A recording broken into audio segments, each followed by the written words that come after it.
오늘 주신 하나님 말씀 갈라디아서 제2장 1절부터 21절까지 말씀입니다. 갈라디아서 제2장 1절부터 21절까지고요. 지금 읽는 것은 마지막 20절과 21절, 20절, 21절 두 구절만 같이 읽겠습니다. 갈라디아서 제2장 20절, 21절 같이 읽겠습니다. 시작. 내가 그리스도와 함께 십자가에 못 박혔나니 그런즉 이제는 내가 사는 것이 아니요 오직 내 안에 그리스도께서 사시는 것이라.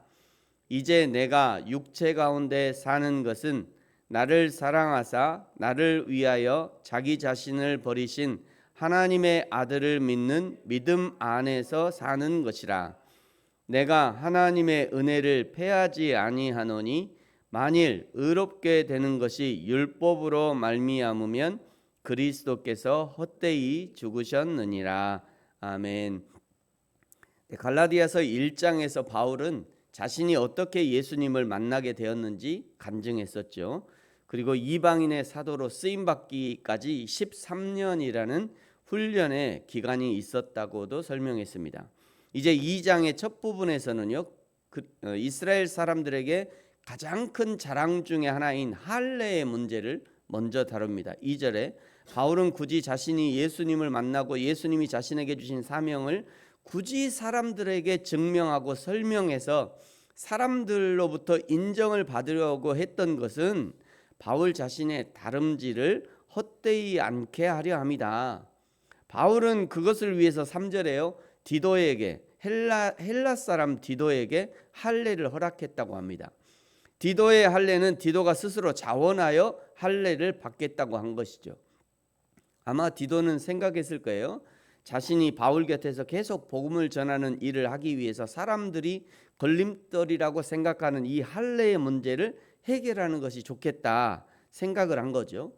디도가 그냥 혼자 예수님 믿고 혼자 신앙생활을 하려 했으면 전혀 문제가 되지 않았을 일이었지만 디도는 공개적으로 사역자의 일을 해야 했기 때문에 스스로 할례를 자원한 것입니다. 그리고 바울은 그것을 허락한 것이죠. 4절에 바울이 허락할 수밖에 없었던 이유를 알려주는데요. 4절에 보니까 이는 가만히 들어온 거짓 형제들 때문이라. 그들이 가만히 들어온 것은 그리스도 예수 안에서 우리가 가진 자유를 엿보고 우리를 종으로 삼고자 함이로되, 디도가 할례가 없이 하나님의 사역을 한다고 하면 거짓 형제들이 그 할례를 꼬투리 잡았어요. 디도를 못 살게 굴고 끝까지 디도를 끌어내려서 기필코 할례에 얽매인 사람으로 만들어 버릴 것이기 때문에 디도에게 할례를 허락했다는 것입니다. 지금도 악한 사단 마귀는요, 우리가 믿음으로 행하지 못하는 것들을 가지고 우리를 끌어내리려고 할 것이에요. 아직도 코로나 환자가 나오기도 하죠. 지금도 여전히 코로나가 있죠. 엊그제 어떤 어르신이 이렇게 그 예방 주사 맞고 왔다, 코로나 주사 맞고 왔다고 그런 얘기를 들은 것 같아요. 지금도 여전히 코로나가 있기도 합니다만, 지난 코로나 시기에요. 교회 가지 못한다고 하면 예수 믿는 사람이 그냥 하나님보다 코로나가 무서워갖고 교회도 안 가냐고 이러기도 하고, 또 코로나 때문에 교회 안 가고 예수 믿는 자들이 코로나보다 하나님보다 코로나가 무섭냐고, 하여튼 꼭두리 잡으려고 별걸 다 그냥 하면은 한다고 뭐라 그러고 안 하면 안 한다고 뭐라 그러고, 사단 마귀는요 이래도 꼬투리 저래도 꼬투리예요. 어떻게든지 우리를 끌어내리려고 하는 것이 사단 마귀의 전략입니다. 여러분, 이런 마귀의 장난에 넘어가지 마시기 바랍니다. 뭔가를 해도 믿음으로, 하지 않아도 믿음으로. 뭐 한다고 믿음 있고 안 한다고 믿음 없고, 아니 그런 거 아니에요. 해도 믿음으로, 하지 않아도 믿음으로. 교회 못 가고 온라인으로 예배해도 믿음으로 예배하고, 교회 가고 교회를 가도 믿음으로 가고, 내가 사나 죽으나 주의 것이다, 그 마음을 놓지 않고 순간순간을 살아가면 좋을 것 같아요. 며칠 전에 일본 선교를 함께하는 그 서울에 계신 선배가 이런 글을 페이스북에 썼더라고요. 생각해보니 코로나 이후 그 힘들고 악몽 같았던 시간 중에 우리가 그것을 유익으로 바꾼 것 중에 하나는 가정이 교회가 되는 것이다.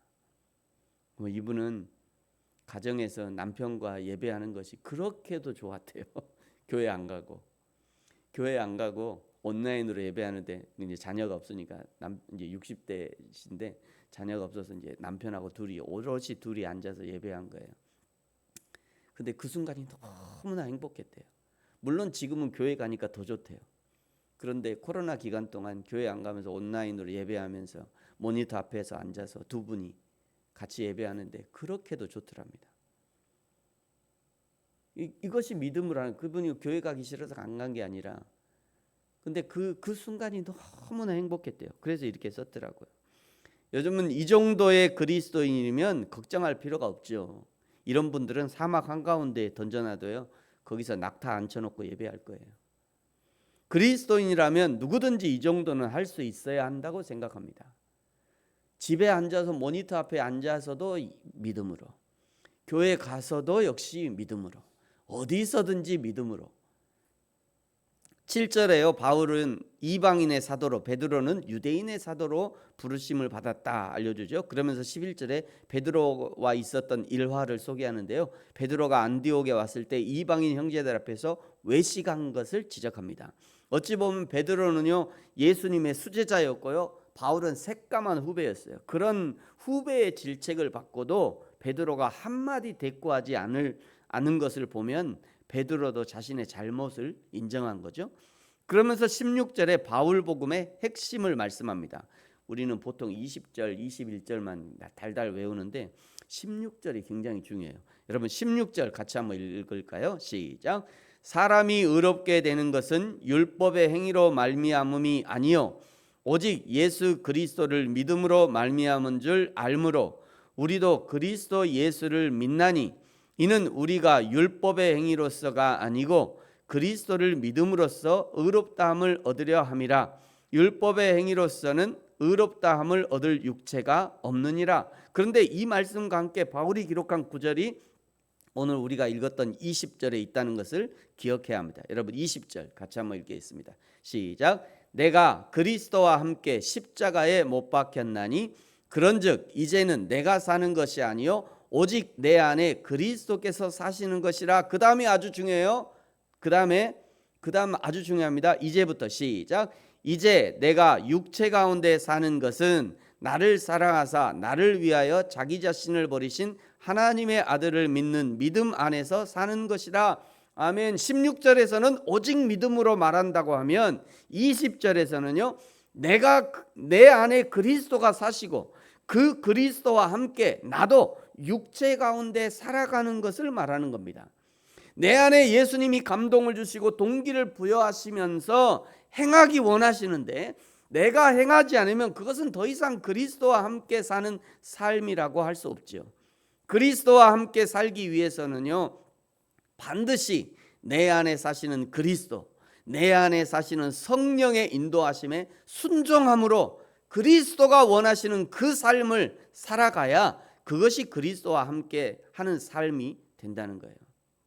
여러분, 저와 여러분이 바로 예수님과 함께 날마다 예수님과 살아가는, 내 안에 그리스도께 순종하는, 내 안에 그리스도와 함께 믿음으로 행하는 그런 저와 여러분의 삶이 되어지기를 예수님의 이름으로 축복합니다. 기도하겠습니다. 하나님 아버지 감사합니다. 오직 예수 그리스도를 믿음으로 얻은 의, 믿음으로 얻는 구원을 기억하게 하시고 감사하게 하시고, 그러면서 동시에 우리에게 구원을 주시는 하나님이 내 안에 계시니 그 하나님의 인도하심에 순종하면서 믿음으로 살아가는 것이 구원에 합당한 삶인 것을 기억합니다. 날마다 예수님과 함께 믿음으로 살아가는 인생이 되게 하여 주옵소서. 감사합니다. 예수님의 이름으로 기도합니다. 아멘. 하늘에 계신 우리 아버지여, 이름이 거룩히 여김을 받으시오며 나라가 임하시오며 뜻이 하늘에서 이루어진 것 같이 땅에서도 이루어지이다. 오늘 우리에게 일용할 양식을 주시옵고 우리가 우리에게 죄 지은 자를 사하여 준 것 같이 우리 죄를 사하여 주시옵고 우리를 시험에 들게 하지 마시옵고 다만 악에서 구하시옵소서. 나라와 권세와 영광이 아버지께 영원히 있사옵나이다. 아멘.